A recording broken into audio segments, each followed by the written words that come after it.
Integritas yang berikut adalah orang yang teguh hati. Integritas pertama tadi jujur, itu integritas. Yang kedua adalah teguh hatinya. Itu orang yang punya integritas teguh, tidak kayak apa, lambai-lambai terus, tidak jelas ya, tapi teguh hatinya. Kita baca ayat ini bersama satu ya. Yang hatinya teguh, kau jagai dengan damai sejahtera. Iya. Orang yang teguh hati percaya kepada Tuhan, bukan percaya pada diri sendiri. Kalau percaya pada diri sendiri, baru wah saya udah sakit, wah ini udah corona, kira-kira bagaimana saya? Saudara akan jatuh juga. Banyak orang sakit itu bukan karena dia terkena virus, tapi karena dari hatinya sendiri sudah tidak percaya, sudah ragu, sudah lemah, sudah kalah dengan dirinya sendiri. Banyak orang yang mati bukan karena mati dengan penyakit, mati ketakutan, nggak percaya lagi.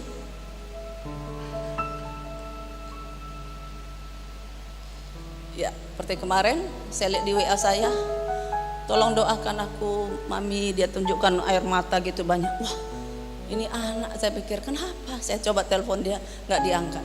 Telepon suaminya juga nggak diangkat. Saya telepon sama bapak, saya bilang, Pak, Pak Gembala tolong lihat itu menantu kita itu mungkin dia bisa terkonek dengan bapak saya, mengontek dengan anak kami ini, Tricia nggak bisa.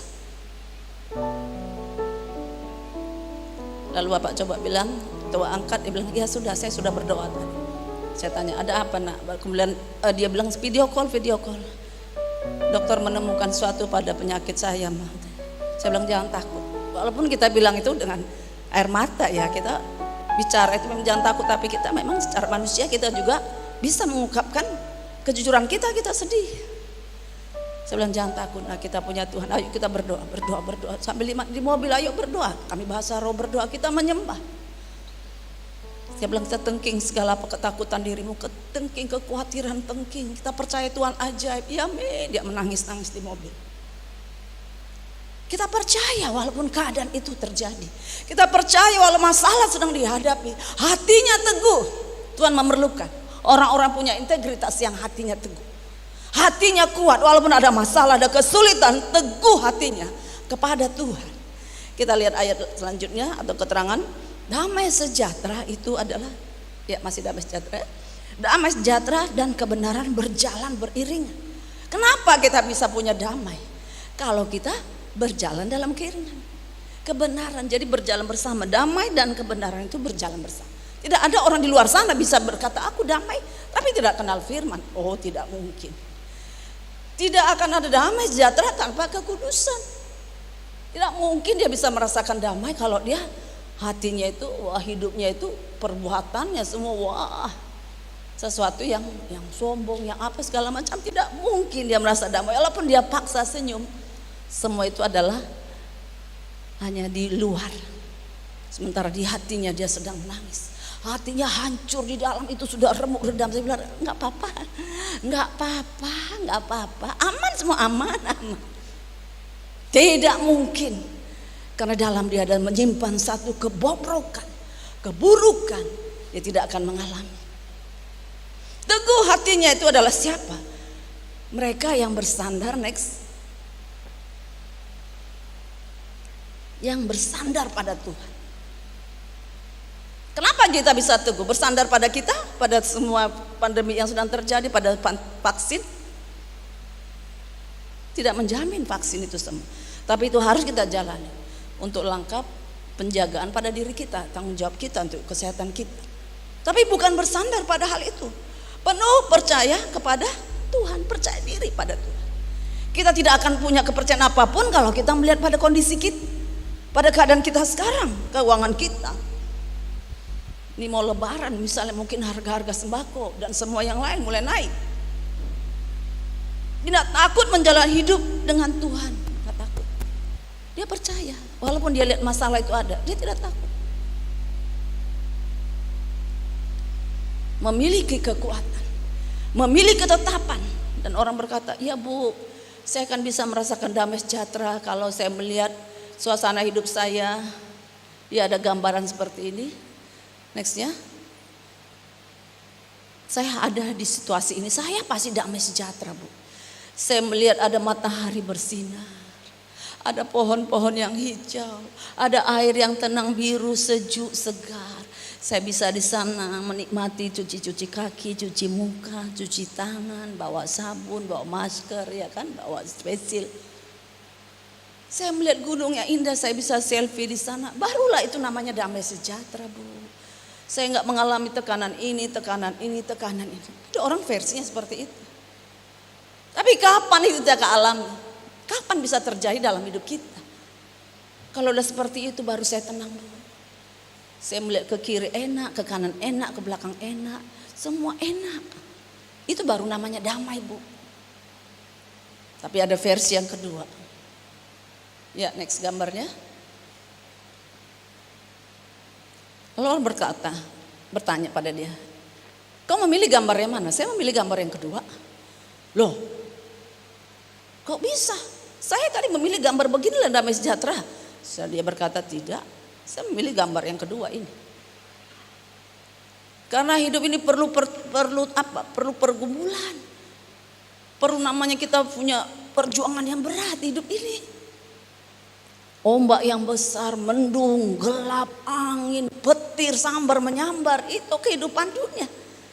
Tapi lihat ada di sana, ada sepasang burung yang bercicit-cicit, dia menikmati cuaca itu. Dan itulah aku, itulah saya katanya. Aku bisa menikmati dalam suasana seperti itu, aku nikmati. Itulah artinya damai. Itulah damai bagi anak-anak Tuhan. Kalau damai yang tadi itu nggak tahu buat siapa ya, tapi buat saya itulah damai yang Tuhan siapkan bagiku. Di tengah badai, di tengah gelombang, di tengah tofan, apapun ada Tuhan yang menyertai aku. Ada Tuhan bersamaku. Itulah damai yang sejati. Itulah yang kumiliki, kata yang satu.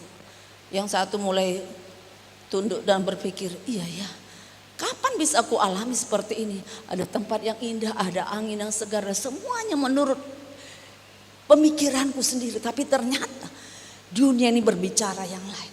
Dunia kehidupan kita orang Kristen berbicara lain. Kita berhadapan dengan tantangan, pergumulan, sesuatu yang pasti. Tapi lebih pasti lagi Tuhan bersama kita. Lebih pasti lagi ada tangan Tuhan yang hebat menyertai kita. Ada kuasanya limpah dalam hidup kita sehingga kekuatan Tuhan melimpah. Dan kita juga punya hati yang sungguh-sungguh, ketetapan hati. Anak Tuhan tuh punya ketetapan, jangan pelin-pelan. Ayo sana kita dapat ini nanti, mau ke sana cari apa namanya itu,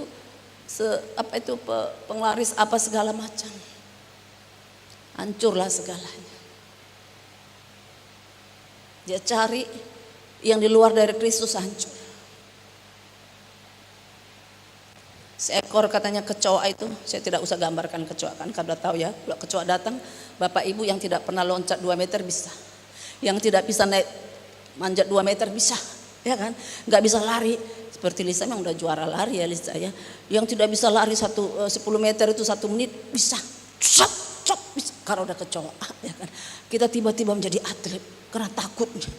Lalu ada yang berani, dia potong itu kepala kecoa. Dan kecoa itu bisa hidup tanpa kepala 1 bulan. Hebat ya. Jadi jangan sembarang dengan kecoa. Kecoa sebulan dia hidup tanpa kepala bisa. Nah kita 1 menit habis lah ya. Sebulan dia tanpa kepala, tanpa makan bisa sebulan.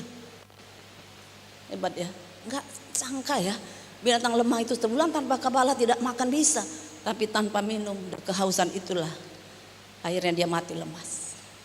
Kita seperti ini bisa berjalan. Saya nggak punya Tuhan juga bisa jalan. Memang katanya memang, tapi pada bom waktu kau akan habis sendiri. Kalau bukan Tuhan bersama kita. Kalau kita tidak percaya pada Tuhan, kalau tidak andalkan Tuhan dalam apapun perjalanan satu langkah, tidak andalkan dia. Kepala kecoa itu putus. Kita anak Tuhan juga berpisah dari kepala kita, Kristus. Tidak ada lagi apa-apa kekuatan kita. Terpuji Tuhan, kita berdiri bersama di hadapan Tuhan. Haleluya. Kau Tuhan kami yang dahsyat, yang membentuk kami memiliki integritas. Integritas kami adalah menjadi orang yang jujur di hadapan. Dan kau bergaul karib dengan kami. Kau tidak membuang kami Tuhan ketika kami jujur di hadapan. Kau tidak membuang kami ketika kami menunjukkan keadaan kami yang sesungguhnya di hadapan. Dan kami datang mohon dipulihkan. Kau tidak membuang kami. Kau Bapa yang baik. yang menjadikan kami sahabat. Ya, Yesus. Kau yang berikan kami kekuatan dengan badai apapun yang terjadi dalam dunia ini. Kau berkata, Tuhan, Kau bersama dengan kami. Amin. Kau tetap memelihara kami. Amin. Waktu ombak yang besar, petir sambar menyambar, badai yang datang, jika kami bergantung dengan Tuhan, menyatu dengan Tuhan, kami akan hidup selamanya.